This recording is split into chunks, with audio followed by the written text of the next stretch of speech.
Chers amis, aujourd'hui, je veux aborder un sujet profondément humain, mais aussi délicat, la perte d'un être cher. C'est une réalité que nous devons tous affronter à un moment de notre vie, et je sais que certains d'entre vous vivent cette douleur en ce moment même. Peut-être venez-vous de dire adieu à quelqu'un de précieux, ou peut-être que cette perte remonte à plusieurs années, mais la blessure demeure, toujours aussi vive.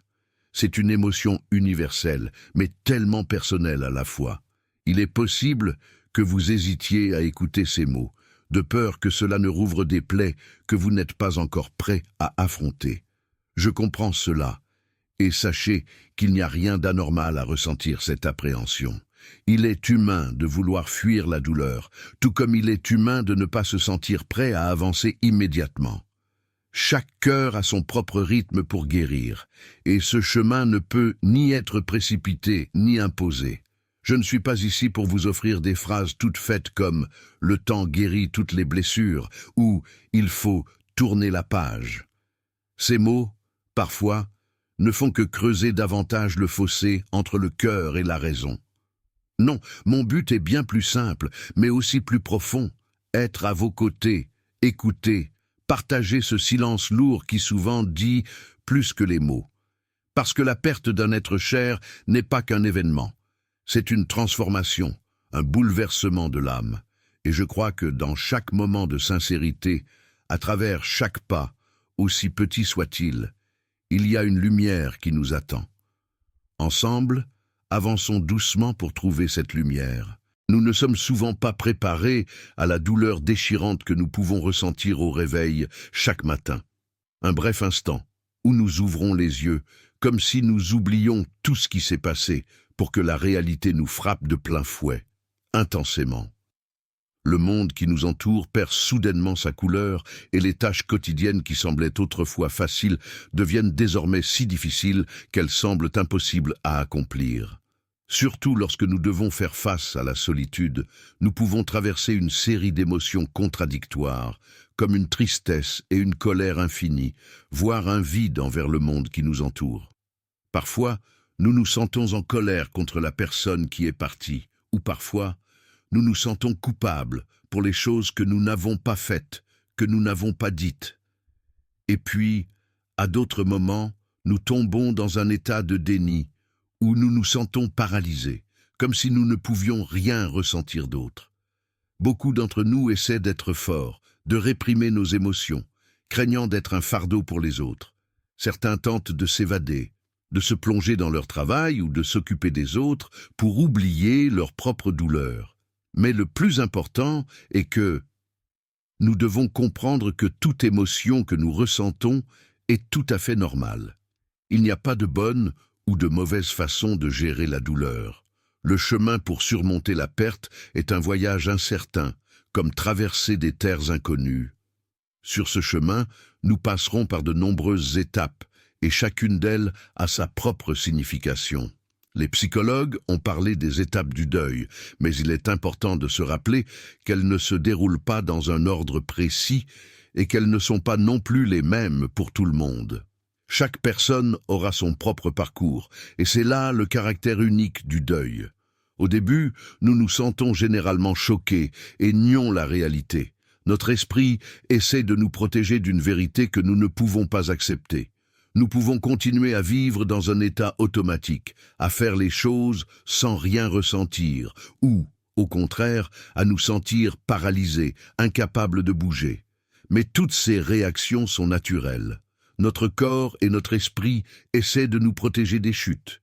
Et puis, une vague d'émotions puissantes nous frappe, peut-être une profonde tristesse, mêlée de moments de nostalgie sans fin.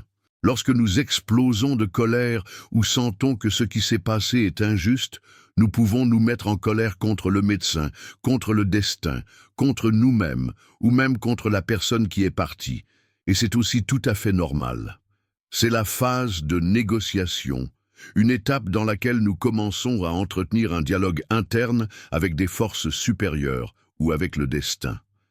Si seulement je pouvais revenir à ce jour-là, si j'avais fait quelque chose de différent, ces pensées peuvent nous tourmenter de jour comme de nuit. La phase de dépression survient généralement lorsque la réalité d'une perte irrévocable nous envahit, mais progressivement, étape par étape, nous commençons à apprendre à vivre dans une nouvelle réalité. Cela ne veut pas dire que nous oublions ou trahissons la mémoire de notre proche. Nous apprenons simplement à garder ce souvenir dans nos cœurs à mesure que nous avançons.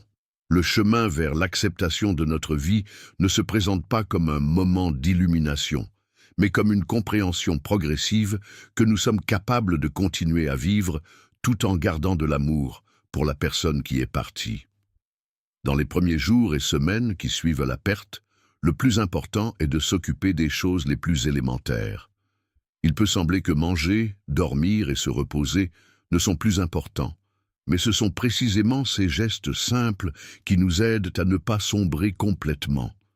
Même si vous n'avez pas envie de manger, essayez de manger quelque chose. Si vous ne parvenez pas à dormir la nuit, autorisez-vous à dormir pendant la journée. Notre corps a également besoin d'être soutenu autant que notre âme. Dans les moments les plus inattendus, au travail, dans les transports en commun, dans ces moments difficiles, une simple technique d'atterrissage peut aider. Asseyez-vous par terre, respirez profondément, regardez autour de vous et nommez mentalement 5 choses que vous voyez. Cela vous aidera à revenir au présent et à vous calmer un peu. Beaucoup trouvent utile de créer un espace ou un moment spécial pour le deuil. Il peut s'agir d'un moment précis de la journée où vous vous permettez de vous plonger dans des souvenirs et des émotions, ou d'un coin tranquille de la maison où se trouvent des photos de vos proches. Cette approche consciente permet de ne pas se laisser constamment emporter par la douleur, mais aussi de ne pas la réprimer. Il est crucial que vous appreniez à être plus gentil avec vous-même à ce stade. Accordez-vous les moments de joie qui peuvent apparaître de manière inattendue. Ne vous en faites pas de ne plus pouvoir fonctionner comme avant. Si vous devez prendre un congé de maladie du travail, faites-le. Si vous devez refuser des engagements sociaux, faites-le. Ce n'est pas le moment de rendre des comptes ou de chercher à obtenir des résultats. C'est le moment de guérir. Tenir un journal ou simplement écrire vos pensées et vos sentiments peut être très utile, car cela permet de libérer des émotions parfois difficiles à exprimer verbalement avec d'autres personnes. De plus, ces notes peuvent devenir une partie importante de votre processus de guérison, vous permettant de suivre les changements dans vos émotions au fil du temps. Une place particulière dans le processus de guérison est occupée par les souvenirs de l'être cher. Au début, tout souvenir peut provoquer une douleur profonde et instinctive. Nous essayons de nous protéger en évitant les souvenirs, mais avec le temps, il est important d'apprendre à accepter ces souvenirs en les transformant d'une source de douleur en une source de force et de chaleur. Cela commence par la création de rituels spéciaux de commémoration. Cela peut être quelque chose d'aussi simple que d'allumer une bougie les jours importants, de préparer le plat préféré de la personne décédée, d'écouter sa musique préférée, de planter un arbre en son honneur ou de créer un album photo. D'autres poursuivent des projets importants en leur nom ou réalisent leurs rêves. Le plus important est que ces rituels aient une signification personnelle pour vous. Partagez des souvenirs avec des personnes qui ont également connu et aimé la personne qui est partie. Racontez des histoires sur elle, des anecdotes amusantes, se souvenir de ses habitudes et de ses bizarreries. Souvent, au cours de ces conversations, nous découvrons de nouveaux aspects du caractère de notre proche, ce qui nous aide à en conserver un souvenir plus riche et plus vivant. Au fil du temps, vous remarquerez comment la nature de ces souvenirs et de cette douleur change. Une douleur aiguë cède progressivement la place à une tristesse et à une gratitude plus calme. Vous commencerez à ressentir la présence de l'être cher, non pas comme une perte, mais comme un cadeau. Les leçons que l'amour vous a apprises, les valeurs partagées, ce qu'il vous a fait découvrir. Cela ne veut pas dire que vous cessez de vous en souvenir ou que vous cessez de vous sentir triste. À travers ces sentiments, on comprend à quel point il était enrichissant de connaître et d'aimer cette personne. L'une des étapes les plus difficiles, mais cruciales du processus de guérison, consiste à reconnaître que nous avons besoin du soutien des autres. Nous entendons souvent l'expression « je dois le faire seul », mais dans les moments de profonde douleur, il n'y a rien de plus naturel que d'avoir besoin de chaleur et de compréhension humaine. Nos ancêtres ont toujours fait face à une perte ensemble, en tant que communauté, et ce besoin de soutien collectif est dans notre nature.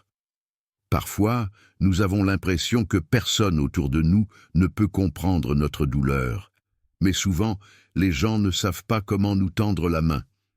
Ils ont peur de dire quelque chose d'inapproprié ou de blesser nos sentiments. N'hésitez pas à faire le premier pas. Parlez à vos proches et expliquez que vous avez besoin de leur soutien.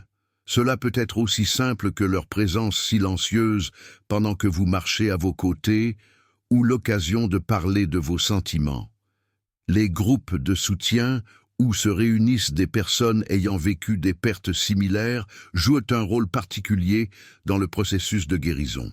Dans ces groupes, vous trouverez ceux qui comprennent vraiment ce que vous vivez. Ici, vous n'avez pas besoin de faire semblant d'être fort ou de retenir vos larmes. Les expériences d'autres personnes qui ont traversé les différentes étapes du deuil peuvent devenir pour vous une source d'espoir et de soutien. Parfois, il est nécessaire de demander l'aide d'un thérapeute professionnel, surtout si vous remarquez que la douleur est si intense qu'elle interfère avec votre vie quotidienne, si des pensées désespérées apparaissent ou si après une longue période, vous vous sentez piégé dans la souffrance.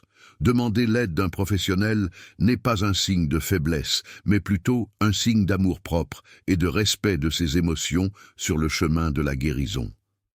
Après la perte d'un être cher, c'est comme un réveil progressif après un long hiver. Au début, ces changements sont si minimes qu'il est difficile de les remarquer. Peut-être qu'un jour, vous serez surpris de découvrir que pour la première fois vous souriez sincèrement depuis longtemps, ou que vous pouvez vous souvenir de l'être aimé sans ressentir cette douleur dans votre cœur. Ce sont des signes mineurs, mais importants, indiquant que le processus de guérison avance. Petit à petit, vous commencerez à remarquer comment la vie réintègre votre quotidien, comment vous pouvez ressentir à nouveau de l'intérêt pour des activités ou des passe-temps qui vous apportaient auparavant de la joie. Ne rejetez pas ces moments, car votre proche voudrait certainement vous voir heureux. Permettez-vous de profiter de ces petits moments de joie. Ils ne diminuent pas la profondeur de votre amour, ni les souvenirs que vous avez de cette personne. Une partie importante du parcours de guérison consiste à intégrer progressivement la perte dans l'histoire de votre vie. Ce n'est pas seulement quelque chose qui s'est produit, mais une partie qui vous aide à changer votre façon de voir le monde, à vous apprendre à valoriser les relations, les moments et le temps d'une nouvelle manière. De nombreuses personnes, après avoir vécu une perte, se sentent plus sensibles à la douleur des autres et peuvent voir la beauté dans les choses les plus simples de la vie. Ils commencent à reconsidérer leurs priorités et cela ne signifie pas que la perte est nécessaire à la croissance, mais plutôt que même dans les expériences les plus douloureuses, un sens peut être trouvé. Petit à petit, vous commencerez à reconstruire une nouvelle vie, non pas pour remplacer la précédente, mais pour l'accompagner. Les souvenirs de l'être cher ne seront pas un fardeau, mais plutôt une source de force intérieure qui vous aidera à surmonter les difficultés et à aller de l'avant. Un jour, vous réaliserez que non seulement vous avez la capacité de continuer à vivre, mais que vous pouvez également ressentir à nouveau la plénitude de la vie, la joie, l'amour et l'espoir. Chers amis, alors que je termine cette conversation, je veux dire à chacun de vous, en particulier à ceux qui traversent la douleur de la perte, que vous n'êtes pas seul dans ce voyage. Chaque larme, chaque journée difficile, chaque moment de désespoir font partie de votre processus de guérison. Ne vous en faites pas si ce chemin vous semble plus long ou plus compliqué que vous ne l'imaginiez. N'oubliez pas que l'amour ne meurt pas avec le départ d'un être cher, mais change seulement de forme. Cet amour vivra toujours dans leur cœur, à chaque fois qu'ils feront quelque chose que cette personne leur a appris, dans les paroles sages dont ils se souviennent encore, dans les actions qu'ils entreprennent pour continuer la vie qu'ils ont commencée. Je crois en la force et la capacité dont ils disposent pour surmonter ce défi. Je suis convaincu qu'un jour, vous retrouverez le goût de la vie en gardant toujours dans votre cœur ce brillant souvenir de l'être aimé. Et j'espère que ce souvenir deviendra une source de force, une inspiration pour le chemin à parcourir. Si vous souhaitez partager votre histoire, laissez votre message dans les commentaires. Peut-être que vos mots d'encouragement sont exactement ce dont quelqu'un d'autre a besoin en ce moment pour relever un défi similaire. Aujourd'hui, en repensant à tout ce que nous avons partagé, je prends pleinement conscience de l'importance de s'autoriser à ressentir la douleur. Nous passons souvent nos vies à fuir cette douleur, à essayer de l'enfouir au plus profond de nous, comme si cela pouvait l'effacer. Mais affronter cette souffrance, l'accepter, est un passage essentiel vers la guérison. Chaque jour qui passe nous rappelle que la perte, bien qu'elle marque nos cœurs de cicatrices, porte en elle une leçon précieuse, celle de grandir et de redécouvrir la beauté de la vie. La fragilité de la vie, si souvent négligée, devient éclatante face à la perte. Parfois, c'est en perdant ce que nous aimons le plus que nous apprenons à chérir pleinement ce qui nous reste. La plus grande leçon que j'ai apprise est de savourer chaque instant, d'apprécier profondément ce que nous avons tant que nous l'avons, avant que le temps ou les circonstances ne nous l'arrachent. La perte nous enseigne à aimer plus fort, à vivre dans l'instant présent et à cultiver une gratitude sincère. Elle nous pousse à revoir nos priorités, à valoriser les liens humains et à embrasser chaque jour comme un cadeau précieux. J'ai également compris qu'il n'existe pas une voie unique pour surmonter la douleur. Chacun de nous chemine à son rythme, avec ses propres luttes et victoires. Ce voyage n'a rien d'uniforme, et c'est ce qui le rend profondément personnel et transformateur. Enfin, je crois fermement que les souvenirs de nos êtres chers ne disparaissent jamais. Ils vivent en nous, dans nos pensées, dans nos choix, et dans cette force intérieure qu'ils continuent d'alimenter. Leur amour, même en leur absence, nous guide, nous console et nous élève.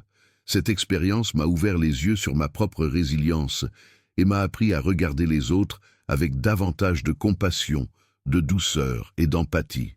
À travers chaque défi, aussi difficile soit-il, nous avons l'opportunité de découvrir en nous-mêmes une lumière insoupçonnée, un écho de l'amour infini de Dieu. Père céleste, dans ce moment d'introspection, je viens humblement devant toi pour te demander de panser les blessures de nos âmes et de nos cœurs. Aide-moi à trouver la force de continuer avec espoir, confiance et gratitude.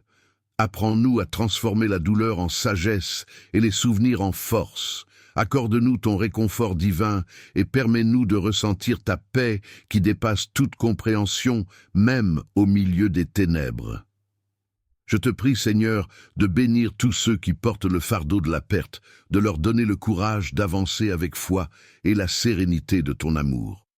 Fais briller ta lumière sur nos chemins, éclaire nos pas et guide nos cœurs vers la guérison et la joie. Merci, Seigneur, pour ton amour éternel, pour ta grâce infinie et pour la résilience que tu insuffles en nous. Nous te louons et te remercions de tout notre cœur, maintenant et pour toujours. Amen.